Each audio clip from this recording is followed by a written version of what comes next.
Good morning to all of you. जैसा कि आप सभी को पता है, जो बिहार का जो सीरीज चल रहा है उसमें हम लोग पहले से मगध तक पढ़ चुके हैं लोग, यानी कि 5 वीडियो जो है अपलोड किया जा चुका है। जो नए बच्चे होंगे प्लेलिस्ट में जाइएगा, वहाँ पे आपको पूरा वीडियो अवेलेबल है, मिल जाएगा। ठीक है, वो देखते हैं ये जो जितना भी ऑब्जेक्टिव वीडियो जो बनाया जा रहा है, या ऑब्जेक्टिव क्वेश्चन जितना भी ये सीरीज चलाया जा रहा है, वो ऑब्जेक्टिव जो जितना भी क्वेश्चन है, ये इम्तियाज अहमद का बुक या रजनीश कुमार का जो बुक लिखा गया है बिहार स्पेशल करके, वो उसमें से ऑब्जेक्टिव क्वेश्चन को डाला जा रहा है। ये बहुत ही इंपॉर्टेंट है, सारे बच्चों को पता है कि इम्तियाज अहमद जो बिहार के लिए स्पेशल है टीचर, ठीक है, उनका जो बुक लिखा गया है बहुत ही इंपॉर्टेंट बुक होता है। तो ये जो बिहार एसएससी सीजीएल एग्जाम होने वाला है या बिहार बीपीएससी एग्जाम होना है, इस सभी में ये बहुत ज़्यादा महत्वपूर्ण होगा, इससे क्वेश्चन बहुत ज़्यादा आने की संभावना है। ठीक है, तो आज हम लोग पढ़ेंगे मौर्य साम्राज्य के बारे में, आज हम लोग डिटेल समझेंगे। तो मैं हूं आलमगीर आलम और आप देख रहे हैं आलम स्टडी सेंटर 08। तो पहला नंबर क्वेश्चन देखेंगे, मौर्य साम्राज्य का संस्थापक था। तो मौर्य साम्राज्य का संस्थापक कौन था? चंद्रगुप्त मौर्य ने। पिछले वीडियो में बता चुका था, जब घनानंद गए ये घनानंद के दरबार में चाणक्य, यानी चाणक्य बोलिए, कौटिल्य बोलिए या विष्णुगुप्त बोलिए, एक ही नाम है। तो चाणक्य गए घनानंद के दरबार में, तो घनानंद उसका अपमान करके बाहर निकाल देता है। तो चाणक्य प्रण लेते हैं, यानी ठान लेते हैं कि हम तुमको हटाकर दूसरे किसी को राजा पर, राजगद्दी पर बैठाएंगे। तो घनानंद को हटाकर, यानी घनानंद के उसके साम्राज्य को समाप्ति कर मौर्य साम्राज्य की स्थापना करते हैं। कौन करता है? चंद्रगुप्त मौर्य के। ये कौन स्थापना करता है? तो नाम है उनका चाणक्य या कौटिल्य।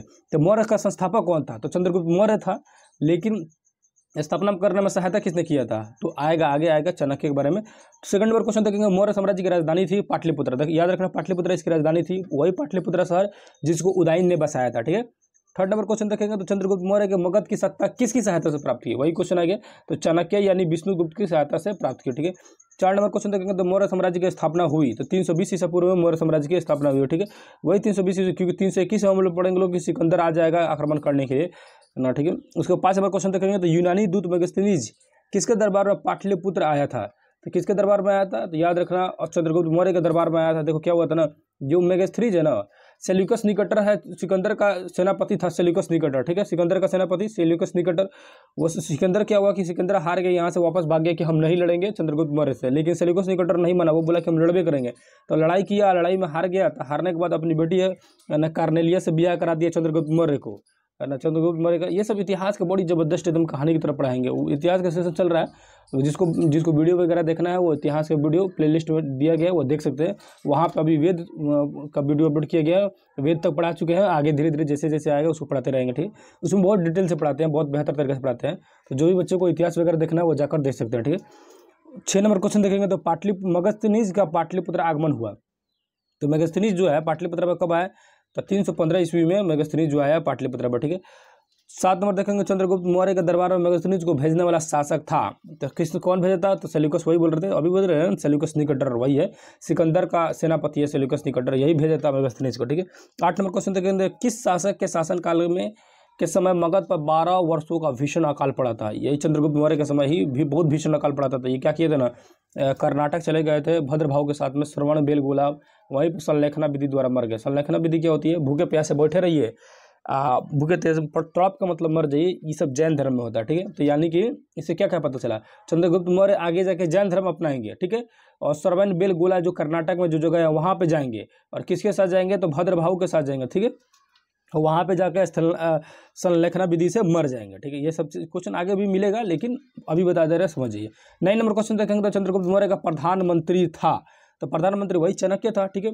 10 नंबर देखेंगे, तो किसके मुक्ति दिलाने के कारण चंद्रगुप्त मौर्य को भारत का मुक्तिदाता कहा जाता था? तो यूनानियों को इन्होंने मुक्ति दिलाया था, इसीलिए इनको भारत का मुक्तिदाता कहा जाता था। 11 नंबर क्वेश्चन देखेंगे, वह स्रोत जिससे पाटलिपुत्र के प्रशासन का वर्णन मिलता है, किससे वर्णन मिलता है? तो इंडिका से वर्णन मिलता है। और इंडिका लिखा किसने है? याद रखिएगा, मेगास्थनीज ने लिखा है इंडिका बुक। वही मेगास्थनीज जो सेल्यूकस निकटर का राजदूत था, और सेल्यूकस निकटर जो चंद्रगुप्त मौर्य से लड़ता है, और लड़ने के बाद अपने बिटिया से ब्याह करा देता है चंद्रगुप्त मौर्य के साथ, और मेगास्थनीज को भेज देता है चंद्रगुप्त मौर्य के दरबार में।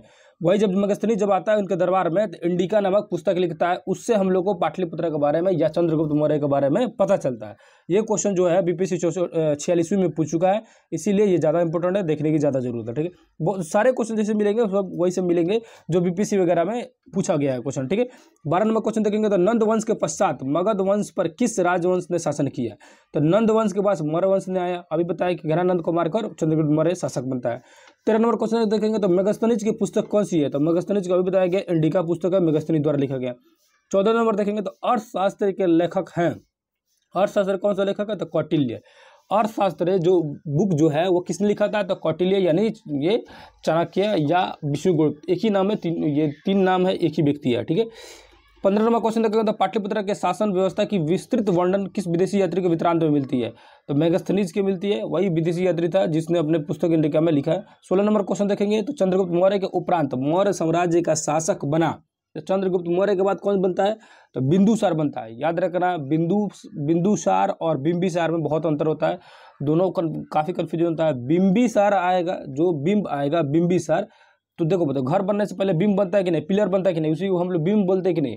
तो पहले बिंब आएगा हरेक वंश में, ठीक है, और उसके बाद पॉइंट सार आएगा चंद्रगुप्त मौर्य के समय में, यानी इसको पॉइंट सार, इसको बिंदु सार, मतलब इसको पॉइंट ना बोलेंगे, पॉइंट सार, या इसको बोलो बिंदु सार, इसको क्या बोलेंगे, बिंदु सार या पॉइंट सार, बात वही हुआ, ठीक है, बिंदु सार, ठीक है। तो बिंदु सार पॉइंट सार कौन आएगा, तो सार आएगा चंद्रगुप्त मौर्य के समय में, ठीक है। उसके बाद 17 नंबर क्वेश्चन देखेंगे तो किस मौर्य शासक के दरबार में आजीवक भविष्यवक्ता पिंगलवत रहता था, तो ये पिंगलवत्स जो है वह किसके दरबार में रहता था, तो बिंदुसार के दरबार में रहता था, जो भविष्यवक्ता था यानी कि फ्यूचर बताता था, क्या नाम था, पिंगलवत्स से, ठीक। 18 नंबर क्वेश्चन देखेंगे तो अशोक द्वारा अपने पड़ोसियों के साथ मैत्रीपूर्ण संबंधों का उल्लेख मिलता है, तो किसमें उल्लेख किया है कि अपने पड़ोसियों के साथ अच्छे से रहिएगा, तो शिलालेख 13वें में लिखा हुआ है ये सब चीज़ के बारे में, पड़ोसी देशों के बारे में, ठीक है। 19 नंबर क्वेश्चन देखेंगे तो तृतीय बौद्ध संगीति का आयोजन किसके शासनकाल में हुआ, तो थर्ड जो बौद्ध संगीति है वो कनिष्क ने किया था। थर्ड बौद्ध संगीति किसने किया था, नहीं, थर्ड बौद्ध संगीति तो आ जाएगा आपको, ये अशोक ने किया था, और फोर्थ बौद्ध संगीति कनिष्क आ जाएगा, ठीक है ना। फोर्थ कौन सा आ जाएगा, कनिष्क, और थर्ड किया था अशोक ने, ठीक है। तृतीय बौद्ध संगीति की अध्यक्षता किसने किया था, अध्यक्षता करेंगे इसमें मोगलीपुत्र करेंगे, मोगलीपुत्र यानी मुँह से बोल दीजिए सब आ जाएंगे, पहला महाकश्यप, दूसरा शावक मित्र, तीसरा मोगलीपुत्र, चौथा, उसके बाद चौथा आ जाएगा वसुमित्र, ठीक है। उसी तरह सब पहले भी बता चुके हैं, डिटेल से आपको समझने की जरूरत है, तो हिस्ट्री क्लास बार बार बोल रहे हैं, उसको देखिए, डिटेल समझ जाइएगा। 21 नंबर क्वेश्चन देखेंगे तो तृतीय बौद्ध संगीति का आयोजन कहाँ हुआ था, तो तृतीय बौद्ध संगीति का आयोजन भी बता चुके हैं, पाटलिपुत्र, ये पाटलिपुत्र में हुआ था। उसको देखेंगे तृतीय बौद्ध संगीति का आयोजन कब हुआ था, ये भी बता चुके हैं कब हुआ था, तो तृतीय बौद्ध संगीति का आयोजन, थर्ड बौद्ध संगीति का आयोजन जो हुआ था कब हुआ था, 251 ईसा पूर्व में, देखो ना, इस सब चीज़ों के बारे में डिटेल से पढ़ाया जा रहा है। आप हिस्ट्री क्लास में इस चीज़ बार बार बोलने की जरूरत क्या है कि उसको आप देखिएगा ना, उसके बाद इसको देखिएगा तो दोनों समझ आएगा, अच्छे से समझ आएगा, ठीक है, क्योंकि ये ऑब्जेक्टिव सेशन चल रहा है, वहाँ पर डिटेल में सब्जेक्टिव टाइप पढ़ाया जा रहा है, ठीक है। उसके बाद देखेंगे 23 नंबर क्वेश्चन देखेंगे तो किस मौर्य शासक ने कलिंग पर विजय प्राप्त की, तो अशोक प्राप्त किया था कलिंग पर, इसी कलिंग की चर्चा किया है 13वें शिलालेख में। 24 नंबर क्वेश्चन देखेंगे तो किस युद्ध में भारी तबाही, वही भारी तबाही हुआ था कलिंग के समय, वही बोल रहे हैं ना, अभी जस्ट बोले ना, कलिंग पर उसने नरसंहार किया, जिसके बाद अशोक का हृदय परिवर्तन हो गया, उसी के बारे में दिया हुआ है। 25 नंबर क्वेश्चन देखिए, अशोक का धम था, अशोक का धम क्या था, नैतिक आचार संहिता, नैतिक आचार संहिता था इसका धम, ठीक है। 26 नंबर देखेंगे तो मौर्य साम्राज्य का केंद्रीय न्यायालय कहाँ स्थित था, ये क्वेश्चन काफी इंपॉर्टेंट लग रहा है। केंद्रीय न्यायालय जो मौर्य साम्राज्य का कहाँ था, तो पाटलिपुत्र में था, याद रखिए पाटलिपुत्र में क्या था, केंद्रीय न्यायालय। 27 नंबर क्वेश्चन देखेंगे तो अशोक ने अपने धम्म यात्रा के अंतर्गत सर्वप्रथम किस जगह की यात्रा की, तो कहाँ यात्रा की, तो बोध गया की यात्रा किया सबसे पहले, ठीक है, बोध गया सबसे पहले रथ यात्रा की, उसके बाद लुम्बिनी वगैरह गए, सबसे पहले कहाँ गए, बोध गया में, ठीक है। 28 नंबर क्वेश्चन देखेंगे तो अशोक ने अपने धम्म यात्रा के उपरांत बोध गया की यात्रा अपने राज्याभिषेक के किस वर्ष किया, तो 10वें वर्ष किया, राज्याभिषेक के 10वें वर्ष में कहाँ गया, बोध गया गया, ठीक है। अशोक के स्तंभ लेख बिहार के किस जिले से प्राप्त हुए, तो चंपारण से प्राप्त हुए, ये भी क्वेश्चन इंपॉर्टेंट है, इसको याद रखिएगा। अशोक के स्तंभ बिहार किस जिले से मिले, तो चंपारण से मिले। बिहार से प्राप्त होने वाले अशोक के स्तंभ नहीं थी, तो बिहार से जो प्राप्त हुआ वो कौन सा नहीं था, तो लौरिया अरेराज तो बिहार से क्या है, लौरिया नंदनगढ़ भी बिहार का है, उसके बाद रामपुरवा भी बिहार का है, रूमनदेई जो है ना, रूमनदेई अभिलेख जो है ये बिहार का नहीं है, याद रखिएगा। 31 नंबर क्वेश्चन देखेंगे तो अशोक के समय मौर्य साम्राज्य का 5 प्रांत का उल्लेख मिलता है, जिसमें से एक प्राची या प्राची प्रांत पूर्वी प्रदेश की राजधानी थी, तो पूर्वी प्रदेश यानी कि प्राची प्रदेश की राजधानी क्या थी, तो पाटलिपुत्रा थी, याद रखिए पाटलिपुत्रा की जो प्राची प्रांत की राजधानी थी पाटलिपुत्रा।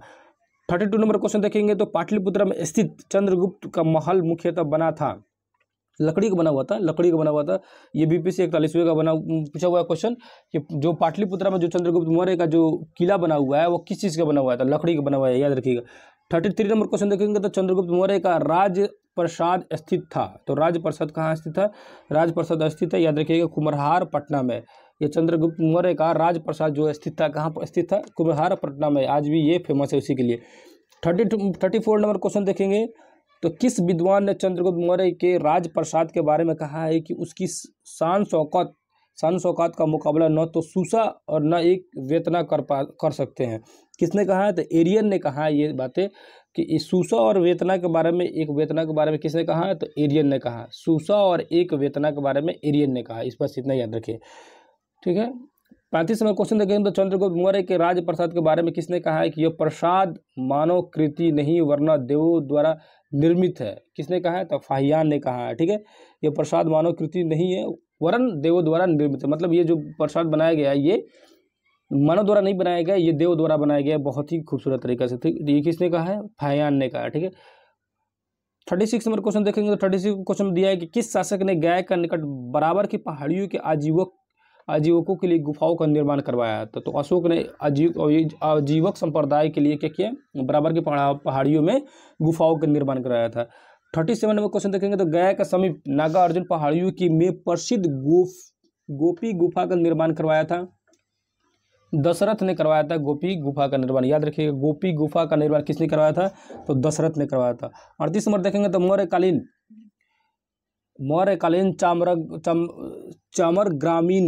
चामरग्राहिनी यक्षी प्राप्त हुई थी।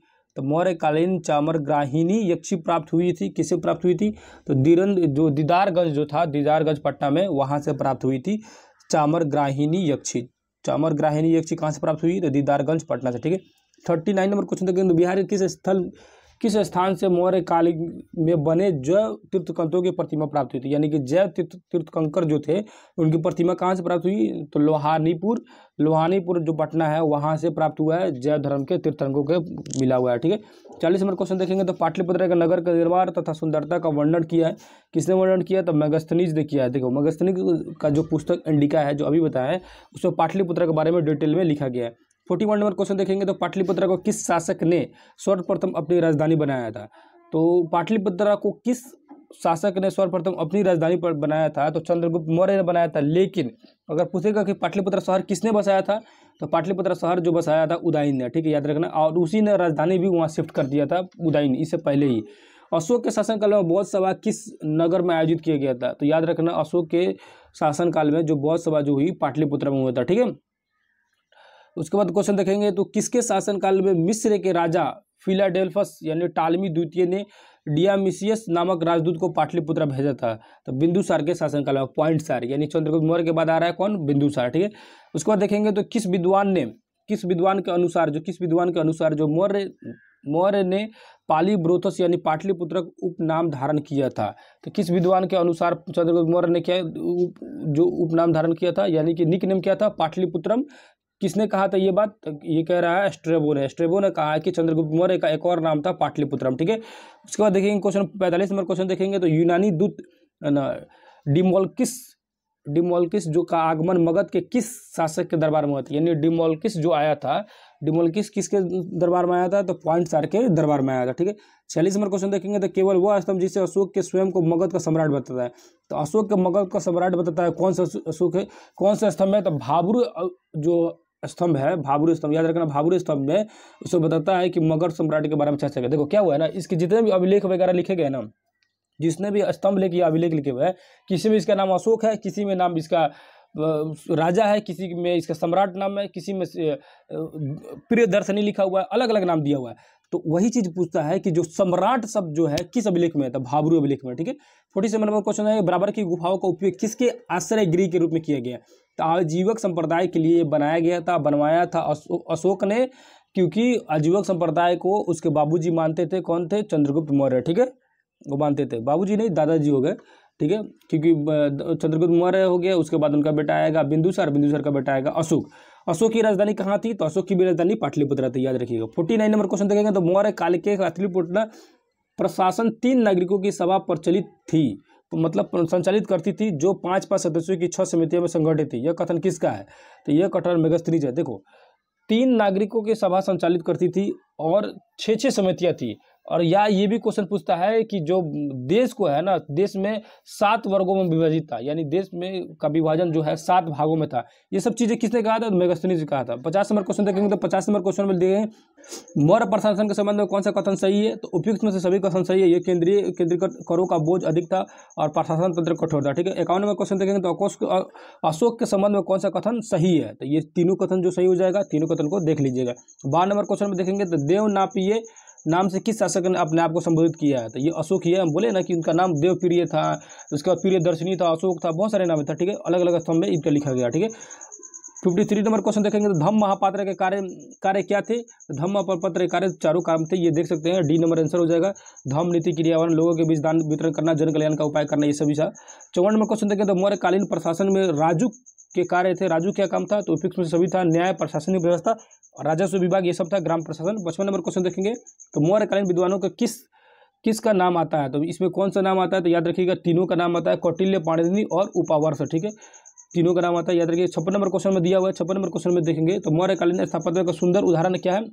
तो सुंदर उदाहरण इसका देख सकेंगे तो 1, 2, 3 तीनों आंसर हो जाएगा। ये 4 छोड़कर बाकी तीनों हो जाएगा। पाटलिपुत्र स्थित राजप्रसाद अवशेष, दीदारगंज की यक्षी, बराबर की गुफा है। ठीक है। 57 नंबर क्वेश्चन देखेंगे तो 57 नंबर क्वेश्चन लिखा है कि अशोक के धम्म की नीति की जानकारी मिलती है किससे? उपयुक्त में से सभी से मिलती है। द्वितीय स्तंभ लेख हो गया, या 7वें या 10वें शिलालेख हो गया, इस सभी से जानकारी मिलती है अशोक के धम्म की नीति के बारे में। 58 नंबर क्वेश्चन देखेंगे तो अशोक के किस अभिलेख में दान और धम्म के अंतर का स्पष्ट किया गया है? तो अंतर का स्पष्ट किया गया किस में? याद रखिएगा 9वें शिलालेख में, यानी दान और धम्म के बारे में अंतर स्पष्ट किया गया है। 59 नंबर क्वेश्चन देखेंगे 59 नंबर तो मौर्य साम्राज्य के पतन के कौन के कारण नहीं थे? तो कौन से कारण नहीं है? तो आर्थिक संकट जो है ये कारण नहीं है। बाकी विदेशी आक्रमण, अयोग्य शासक, प्रांतीय विद्रोह, ये सभी कारण है। ठीक है। तो आज हम लोग मौर्य को कंप्लीट कर लीजिए, जिसमें 59 नंबर क्वेश्चन है।